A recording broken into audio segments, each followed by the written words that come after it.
My name is Emily Grace. I'm 34 years old and I've stopped pretending I don't remember. There was a time when I told myself that everything was fine, that the flashes in my mind were just echoes of a bad dream or a child's wild imagination. But dreams don't make your stomach churn when you pass by a familiar alleyway. Imagination doesn't make you lock your door 3 times before you sleep, or instinctively memorize the face of every man behind you in a grocery store line. That's not a dream. That's memory, and mine starts in silence. I must have been about 7 the first time I remember disappearing in my own body. That morning, my mother was making coffee in the kitchen, wearing her silence like armor. She was a woman made of corner sharp ones. The kind of woman who always knew where the pain was and how to make it quiet. She never hit me. Not with her hands, anyway. But she had this way of looking at me that made my bones shrink. Like she was disappointed by my very existence. My father wasn't there. He never was. But someone else was. Someone from the church. He came over a lot. He brought food sometimes. Other times, just sermons. I thought he was kind. He used to tap my nose and call me little lamb. I liked that. It made me feel special, seen for once. But I learned quickly that there's a different kind of seeing. The kind that makes your skin crawl. That morning, the kitchen light was flickering above me. I was sitting on the floor playing with a cracked plastic horse when he asked me to come with him to the back room. He said he had a surprise for me. I remember my mom saying nothing. She didn't even turn around. She just stirred her coffee, slow and methodical, like she was trying not to hear. That's when I started to disappear. I don't remember what, he said after the door closed. I don't remember the exact details, only the way the air felt in my throat, heavy like water. Only the way my knees trembled. And how, when it was over, he told me to smile. I went back to my toy horse and picked it up like nothing happened. Because that's what you do when you're 7. You don't cry. You don't scream. You pretend it didn't happen. That was the first time I didn't come back. Years passed, and the silence in our house grew thicker. My mother started drinking. She said it was for her nerves. I started spending more time alone.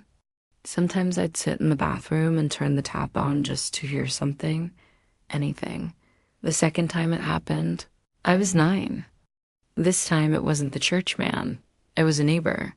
He had a dog named Lucky, and he always let me pet it. My mother didn't ask questions when he offered to walk me home from school. I think she liked not having to be bothered.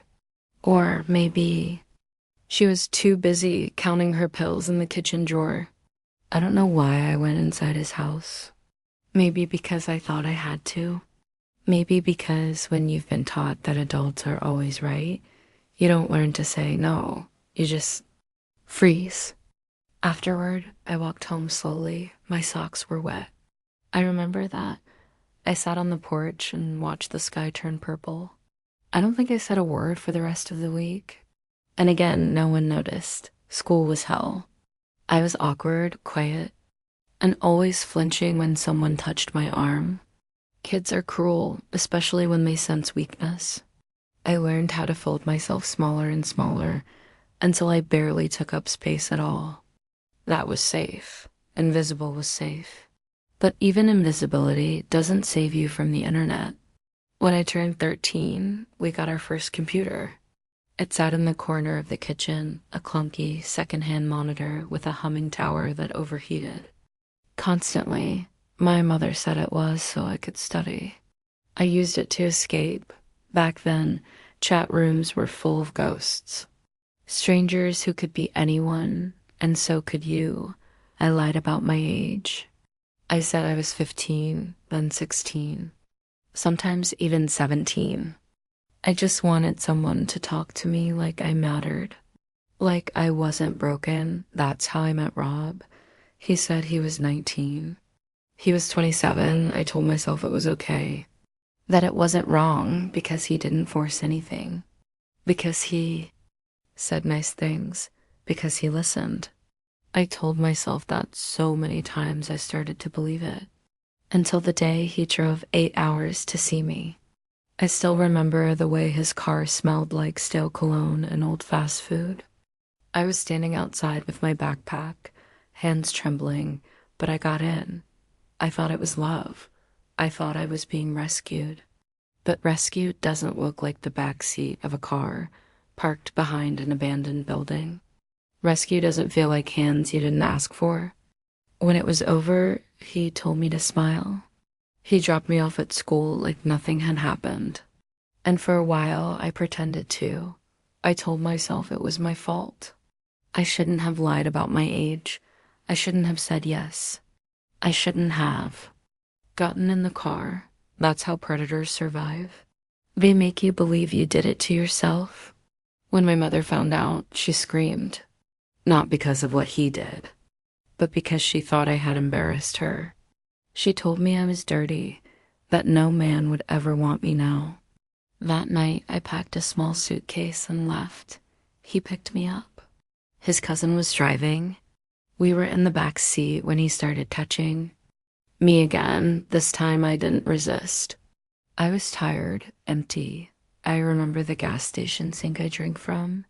I remember the hunger. And I remember the moment everything changed. I was half asleep in the back seat when the car was surrounded by black-suited agents, shouting commands and slamming doors. I thought we were being robbed. I didn't realize I was being rescued. Not until they pulled me out and wrapped a blanket around my shoulders. Not until I saw the cameras. The interrogation lasted hours. The hospital visit was a blur. But there was one woman, I never learned her name, who sat beside me in a hotel room that night. She brought me food. She didn't ask questions. She just stayed. I've thought about her 1,000 times. She didn't know me, but she was the first person who ever made me feel safe. When I flew back home, there were reporters and police waiting at the airport. My mother cried like she was the one who had been hurt. I didn't say a word. I never went back to school. Not really. I showed up, I passed exams, but I wasn't there. I was somewhere else, locked in a memory I couldn't shake, and it didn't stop there. Over the years, there were more men, more moments. Some I remember, some I don't want to. One gave me something to smoke that made me feel like I was floating above my body. I don't know what was in it, but I remember the fear. The spinning. The way my vision blurred as I stumbled through a crowd of strangers. A woman helped me get a taxi. She saved me. I never got her neither. These women, they haunt me in the best way. Proof that angels exist, even in this broken world. Sometimes I wonder why I'm still here. I wonder what kept me breathing through all of it. Maybe it was spite. Maybe it was hope. Or maybe, just maybe, it was the tiny part of me that still believed I was worth saving. My name is Emily Grace, and this is the beginning of the story I never wanted to tell. But I have to, because silence is how monsters survive. And I'm done being quiet.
Some things don't haunt you because they're ghosts.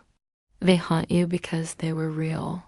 I was 13 when Pastor Micah began calling me a chosen lamb. The phrase was gentle at first, almost poetic. He said it one Sunday morning, while placing his hand on my shoulder after I had helped clean the prayer room. "God sees your heart, Emily," he whispered, smiling, ever-present closed-mouthed smile. "You have purity. You're special, a chosen lamb." I remember flushing, with warmth, not fear. I remember feeling proud. I was still too young to see what was coming. The church had been part of my life since I was a toddler. My mother was a God-fearing woman, and our attendance at New Rock Baptist was mandatory. Twice on Sundays, Bible study on Wednesday nights, youth choir on Saturdays. I never questioned it. It was all I knew. But things started to change after my father left. I was 10, maybe 10 and a half. One day he was there, sitting in the old recliner, reading the newspaper and ignoring me. And the next he was gone. No warning. Just the soft thud of the front door and my mother screaming into silence. She never talked about it again, not even once. What followed was a silence in our house that never quite lifted. My mother became vacant, not cruel, just distant. She started praying with more urgency, muttering at night, fasting for days. Sometimes she would lock herself in her room and scream into a pillow.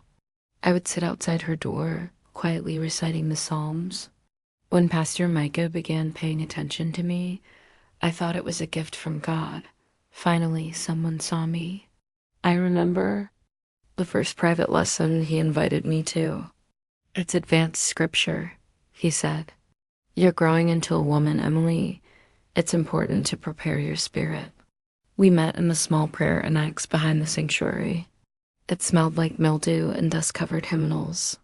There were candles on the table, a thick King James Bible in the center, and a single chair. "Just one. Sit," he said softly, motioning to the chair. He stood behind me during that first session, his hands sometimes resting on the back of my neck while we recited verses from Proverbs and Leviticus. I remember the pressure of his thumbs, the way his breath warmed the top of my head when he leaned too close, but I didn't speak. Not for a long time. I didn't have words for what I was feeling. This is how it started. There were other girls, I think. I never saw them, but I felt them, in the glances during service, in the subtle bruises that appeared under sleeves, in the way some of us wouldn't meet each other's eyes. We didn't talk about it. We didn't know we were allowed to talk about it. We were chosen, after all. The rituals grew stranger with time. At 15, I was invited to the garden. That's what they called it. A room beneath the church. I didn't even know it existed until Pastor Micah led me down the hallway behind the choir robes, past a storage closet, and through a heavy wooden door I had never seen open. The garden was cold. There was no furniture, just a stone floor, walls covered in verses handwritten in black ink, and a single narrow bed in the corner with white sheets. A wooden cross leaned against the far wall. He said, "In the garden, Jesus prepared for sacrifice, so must you." That night he anointed my forehead with oil, then my wrists, then my thighs.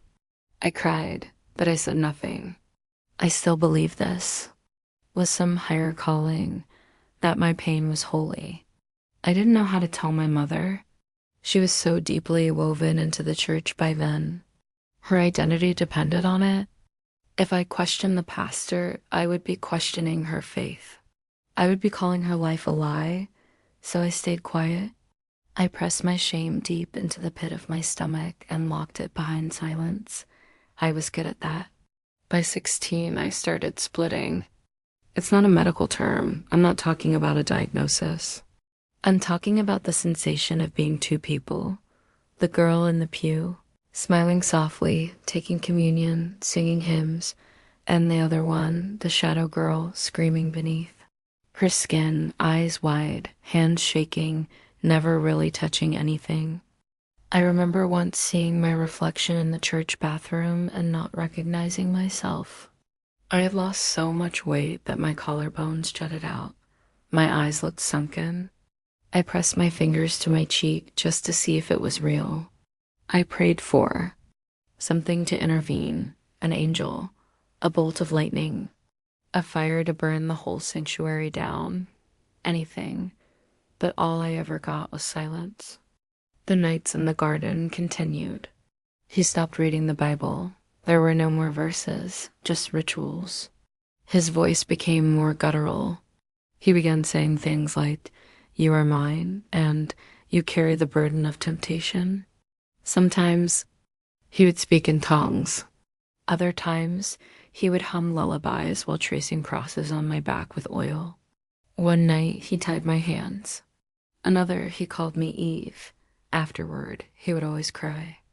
Weep like a child and beg for forgiveness. But I wasn't allowed to speak. A true lamb doesn't accuse, he said. She prays. She forgives. I didn't know it then, but I was being trained. Broken down, hollowed out. And somewhere deep, inside me, a spark was dying. It all came crashing down during a revival. I was 17. My mother had fasted for 3 days straight, claiming the Lord was speaking to her. I hadn't eaten in 2. The revival was packed, the church hot with sweat and incense, and that creeping sense of hysteria that always comes when the choir goes. Too long. I was in the 3rd row, trembling, when Pastor Micah started preaching on the fire of God. He locked eyes with me several times. I felt it, the spotlight, the pressure, like I was being paraded. He shouted, "The devil will take your daughters if you don't watch their hearts." And I screamed. It wasn't a word, just a sound, a guttural, broken, raw sound that tore out of my throat like something living inside me had clawed its way out. Everything stopped. People turned. My mother looked at me like she didn't know who I was, and then I collapsed.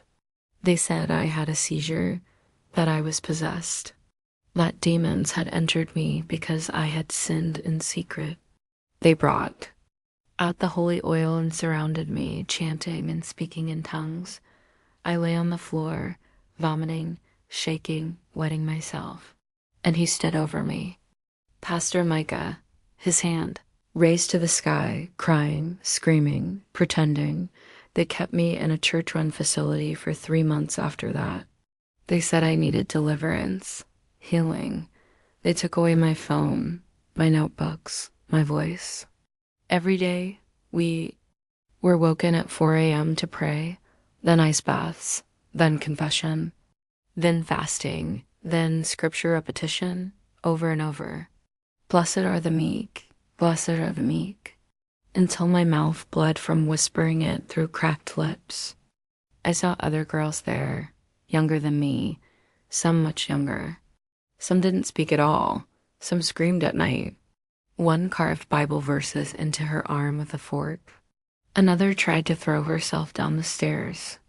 I started cutting my nails to the quick, just to feel something sharp again. Something real. One night, a girl named Maria whispered, "They say if you dream of fire, it means God's coming." I never saw her again. They said she was transferred, but I heard screams that night. When they finally let me out, I was 18, legal, alone. My mother never picked me up. She said, "I prayed for you, that you chose the path of Jezebel." That was it. I packed what little I had into a garbage bag and walked 2 miles to the nearest bus station. I never went back. But the garden followed me. It followed me in the form of night terrors, panic attacks, disassociation. It followed me when I tried to love someone but couldn't stand to be touched. It followed me in the mirror, in the way my shoulders always tensed when someone said pastor. It followed me in the dreams, the ones where I'm still tied down, still being called Eve, still waiting for someone to notice I'm missing. People don't understand what spiritual abuse feels like. They think if no bones were broken, nothing happened, but bones heal. Faith doesn't. I have spent years trying to understand how someone could use God like that, how they could take the language of salvation and twist it into chains, how a congregation could cheer while girls like me were carved up from the inside. I've gone to therapy, I've read books, I've prayed, ironically, more than I ever did inside those stained glass walls. But healing isn't linear. Some days I am furious. Others I am numb. Some nights I wake up screaming, soaked in sweat. Other nights I dream of fire. I think about Maria. I wonder where she went. I wonder if she ever made it out. There are parts of my story I still can't tell. Not yet, but I'm learning that silence is its own kind of wound. And every time I speak, something inside me stitches shut just a little bit more. My name is Emily Grace. I'm 34 years old. And I'm not in the garden anymore, but the garden is still in me. And I'm still digging my way out.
Narrado per Emily Grace, 34 años. I didn't talk about what happened.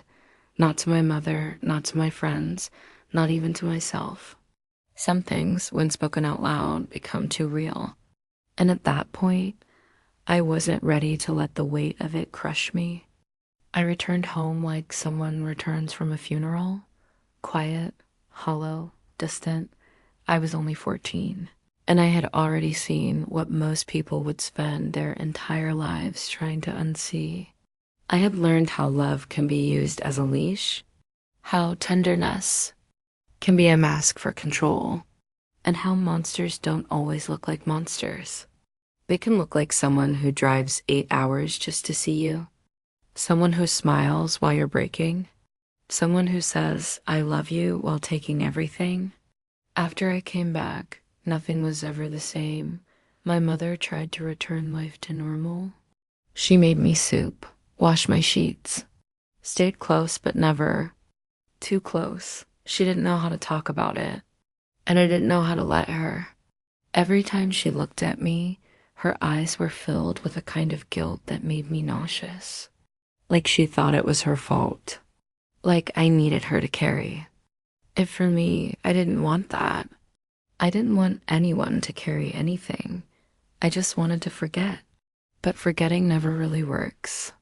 Memories rot in silence. They grow roots in your ribs. They curl up behind your eyes and whisper to you when you're alone. I tried to go back to school.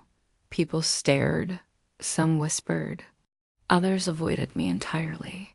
I could hear the questions that went unasked. Did she really run away?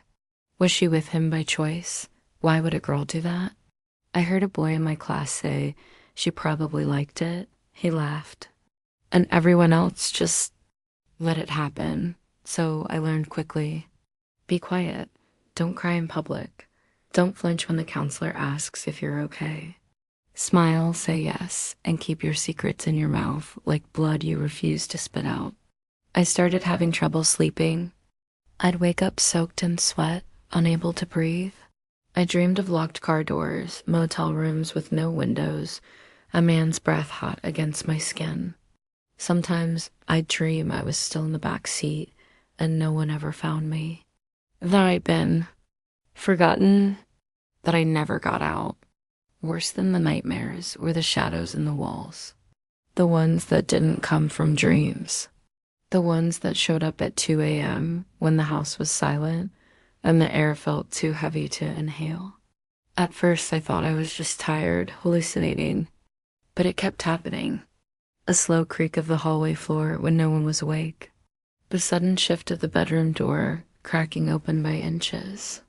Whispers I couldn't quite catch, like voices speaking underwater, and then the smell. A sour, metallic smell that filled the room like old blood and wet earth. I stopped sleeping in the dark. I left the closet light on. I started praying. Again, even though I didn't know who I was praying to anymore. My faith felt like a threadbare blanket, thin, fragile, full of holes. But I clung to it because I had nothing else. At church, people welcomed me like a lost sheep returned to the fold. But behind their smiles, I could feel it. The judgment, the caution, the questions. The older women clutched their purses tighter when I passed. The men didn't look me in the eyes. The pastor said I was brave, but in his voice there was pity and maybe even fear. I didn't belong there anymore, or maybe I never did. There was this one woman, Sister Marianne, who tried to help. She brought me journals, suggested prayer groups, told me I could call her anytime. But her kindness felt like another kind of surveillance. Like she was waiting for me to confess something, repent something, but I hadn't sinned. I had survived. Is that a sin? By the time I turned 15, I had mastered the art of pretending. I smiled when people expected it. I laughed at jokes that made my stomach twist. I nodded during sermons I no longer believed in, and all the while, I was falling apart in secret. One night, while I was in the shower, I noticed something strange. A symbol drawn in the condensation on the mirror. A circle with a line through it. At first, I thought I had done it without realizing. But it happened again and again, always when I was alone. Always when the house was silent. Sometimes it wasn't on the mirror. Sometimes it was on the window. Or scratched into the wooden bed frame.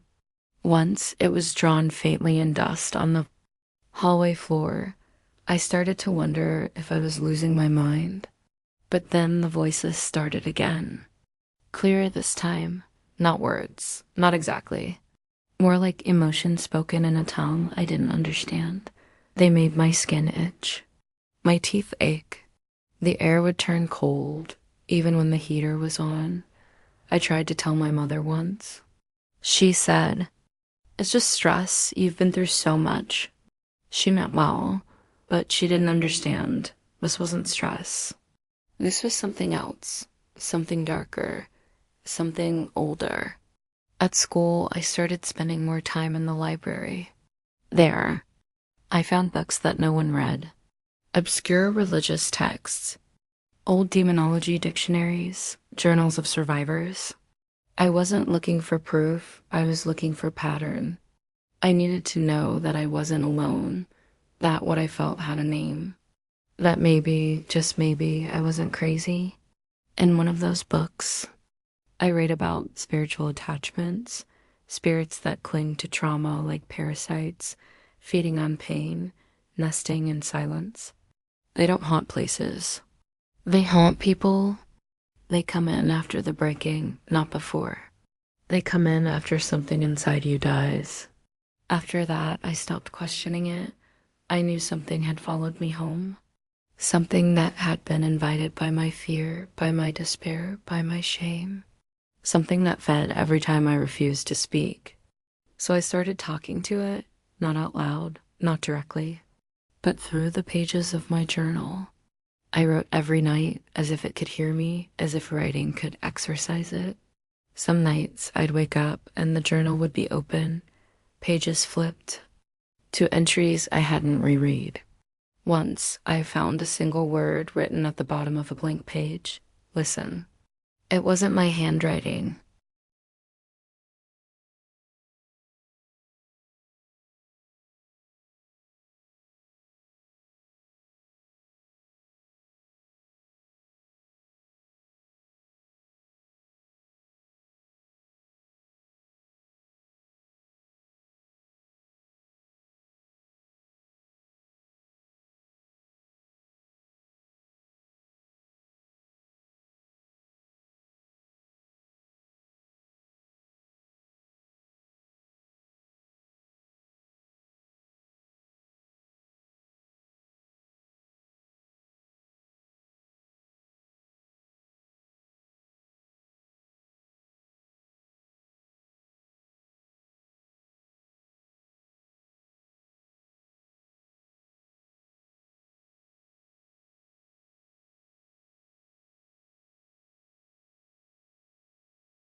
They told me I was safe now.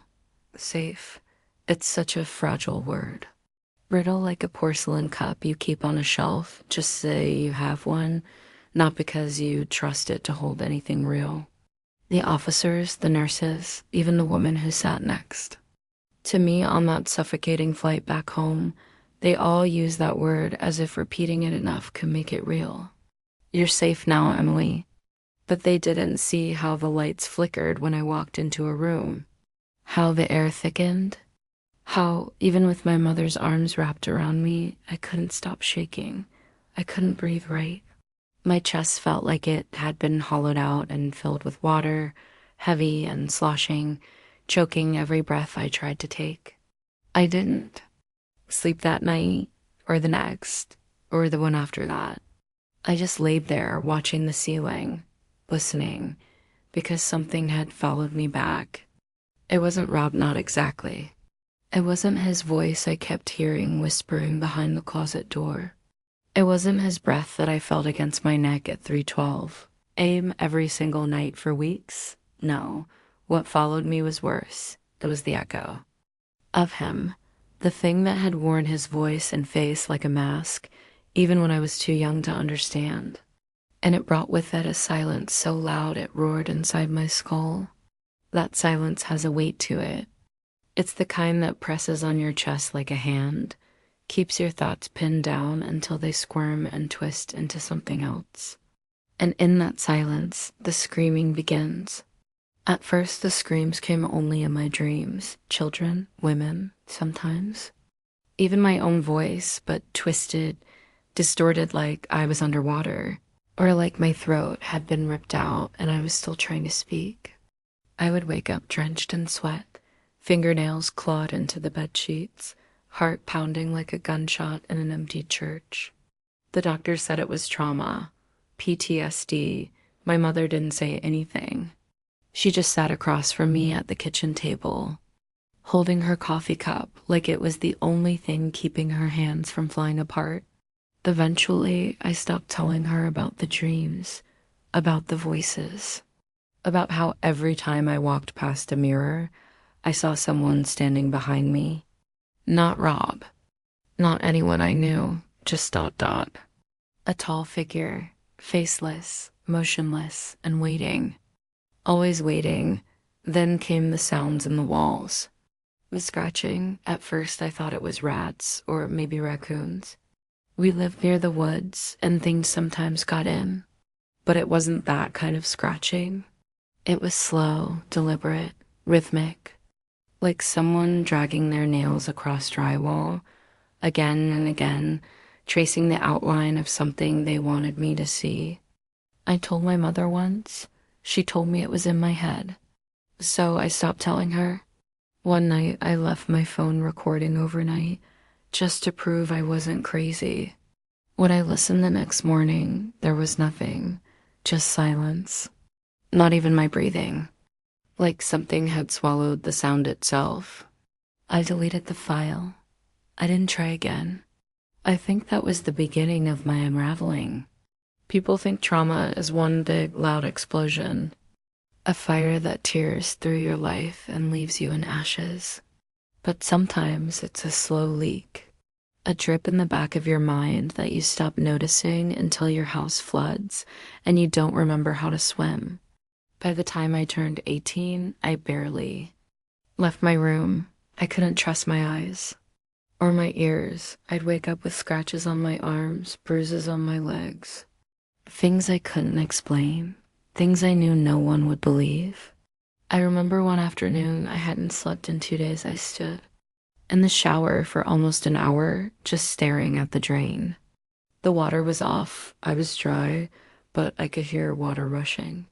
And then I saw hair, black, long, twisting out from the drain like fingers, like it was reaching for me. I don't remember screaming. I don't remember falling. I just remember waking up on the floor, my mother crying and shaking me, her voice a mess of panic and fear. That night, she made an appointment, therapy. Her name was Lillian, my first therapist.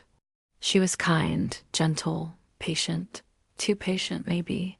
I told her everything, or at least everything I could say without her looking at me like I'd lost my mind. I told her about Rob, the police, the interrogation room, the faceless man in the mirror, the screams. She called them intrusive thoughts, said I had dissociation, night terrors, a vivid imagination combined with deep-rooted trauma. But I knew the truth. Something was in the mirror. Something was scratching at the walls, and something was coming back for me. It got worse when I tried to get better. They put me on medication, first one, then another. I can't remember their names anymore, just that they made me feel like I wasn't inside my body, like my arms were made of paper and my mouth wasn't mine when I spoke. Lillian told me to write, to journal, so I did, page after page. But after a while, I started finding words I didn't remember writing, phrases, names, drawings, circles with eyes inside, inverted crosses, faces with their mouths sewn shut. Once, I found a page torn out and stuffed under my mattress. In handwriting that wasn't mine, it said, "We saw you. You opened the door. Now you have to watch it swing shut." I burned that page in the sink. It smelled like hair and wet wood. By the time I turned 23, I'd stopped trying to be normal. You can't live a regular life when the air in your house feels like it's watching you. When you hear voices whispering, prayers in languages you don't understand. When the people around you start disappearing, not in the literal sense, but emotionally, spiritually. My mother stopped calling me by my name. She called me her. She's not well. She's not herself. I wanted to scream. I was myself. I just wasn't safe. Not from them, not from it, and not from what I'd let in. I wish I could say this was rock bottom, but rock bottom wasn't cold or dark or full of monsters. Rock bottom came with a quiet knock and a voice I hadn't heard in years. Rob's mother, crying on my porch, holding a letter in her hand, a letter Rob had written in prison. A letter addressed to me. Inside it was only one sentence. "I never stopped watching you." My name is Emily Grace, and I'm still 34 years old. I keep repeating my age like it might matter, like time didn't just stop for me the moment I came back from that house. It's only been weeks, maybe a month, but it feels like I've aged a lifetime. I don't look at mirrors anymore. Something in them looks back at me that isn't quite me. The shape is right. The coloring is right, but the eyes aren't mine. They're sunken things hollowed out by something I don't yet understand. The church has gone quiet. No one from the congregation has called. No one's dropped off a casserole. The women who used to hug me too tightly and the men who used to glance at me too long gone. Pastor Michael hasn't called once since I left, not even to ask if I was okay, not even to ask if I was alive. The silence is so loud it feels like judgment, or worse, indifference. I sleep with the lights on now, not because I'm afraid of the dark exactly, but because the dark feels like it's watching me, like it's sentient, like it's crawling under the doorframe and seeping into the corners of my bedroom. I hear things in it, wet sounds, breathing, sometimes the slow scrape of nails against drywall. My mother told me once, when I was little, that nightmares couldn't hurt me, that if I just closed my eyes and prayed hard enough, they'd go away. I tried that last week. I whispered every psalm I could remember from childhood and held my hands together so tight that my knuckles cracked. But the thing at the foot of my bed stayed right where it was, tall, thin, with a face like stretched wax. It didn't blink. It didn't speak. It just stood there, like it was waiting. I haven't told anyone about it. Who would believe me? No, the therapist I was assigned to talks like she's reading from a script. Emily, these are symptoms of post-traumatic stress. The mind has ways of processing deep trauma through hallucination. She says words like grounding, disassociation, coping mechanisms. I smile politely. I nod. But there is no diagnosis in the DSM that explains why my bedroom smells like sulfur every morning, why the Bible in my nightstand is always turned to, Leviticus when I open it, no matter where I left it last. Why my son's drawings, he's 5, still in stick figure phase, have started including things he can't explain. Last night he drew me sleeping. In the drawing, I had no face. He told me the quiet man took it. When I asked who the quiet man was, he just shrugged and said, he's the one who doesn't blink. I try not to let him see me afraid, but it's getting harder. He's perceptive, too much like me. He asks me questions I don't have answers for. Mommy, why do the lights flicker when you cry? Why do you scream in your sleep? Why is there a man in the closet who looks like Grandpa but isn't Grandpa? There's no way to answer a question like that without breaking something in him. I've started hearing hymns at night. Old ones. Ones I haven't heard since I was a girl. Ones that were sung in tent revivals and backwoods churches. But they sound wrong now. Slower, off-key, warped like a broken record. Sometimes I'll wake up and realize I've been singing along in my sleep, my voice thick and rasping. My throat is sore every morning. I haven't gone back to work. I don't know if I ever will. What kind of job do you go back to after something like this? What do you write in your explanation of absence form? Recovering from spiritual intrusion. I try to occupy my hands. I cook more than I ever did. I clean compulsively. I rearranged the furniture in every room, hoping to shift the energy somehow, but nothing works. The air in this house feels heavier now, like I am breathing in dust or ash or some invisible rot that's getting into my lungs and bones. I find small piles of dirt in corners I've just cleaned. Sometimes there's blood in the sink, and then there are the smells: burnt hair, old copper, and something else I can't name, a sweetness that turns the stomach. Like rotting fruit in the sun. It's always strongest around 3 in the morning. I know that time well now. The hour when the walls breathe. When the house groans like it's in pain. When the whispers start, they don't come from outside. They come from inside me. I hear them behind my eyes. They call me daughter. They tell me it's almost time. They say he's coming. I wish I could say it was a dream.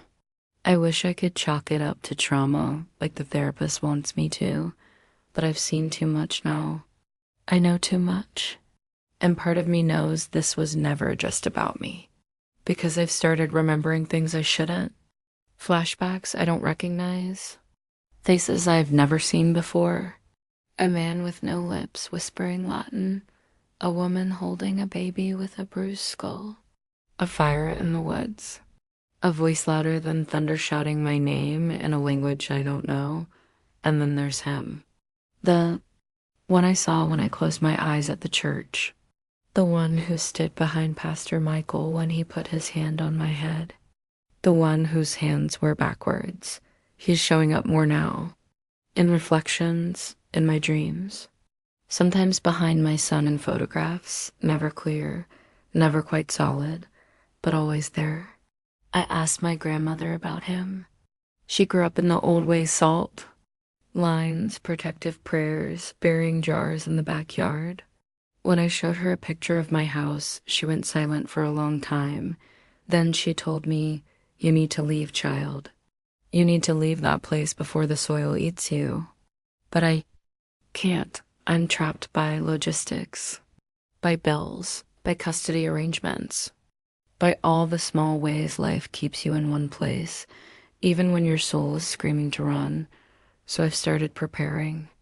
I've started reading the old books again, the ones I inherited from her, the ones with pages that smell like smoke and iron. I've lit candles I don't know the names of.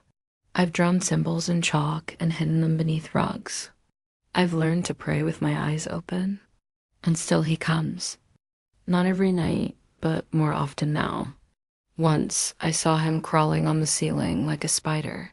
Another time, I woke to find him sitting at the foot of my bed, legs crossed like a priest in meditation, his head tilted, smiling with teeth too white and too many. He smells like burnt milk, He speaks in riddles. And worst of all, he knows my name. The therapist says I need stronger medication, that I'm showing signs of dissociative identity or schizoaffective disorder. But when I asked her if she ever smelled burning feathers in her office after I left, she looked at me like I'd slapped her. She said nothing, but the next week, her secretary called to reschedule, then again and again. I don't think she wants to see me anymore. I'm writing everything down now, just in case, and notebooks on the backs of receipts, on the walls of my closet, because I know he's trying to make me forget. Some mornings I wake up with blood on my hands and ink, on my face, and no memory of writing a thing. But the words are there. Sometimes they rhyme. Sometimes they're in Latin. One phrase keeps repeating, non est dies hic. There is no God here. I don't know how much longer I can stay, but I can't leave yet. Not until I figure out what he wants. Not until I understand why this is happening. Not until I remember everything I tried to forget. Not until I know why he keeps calling me daughter.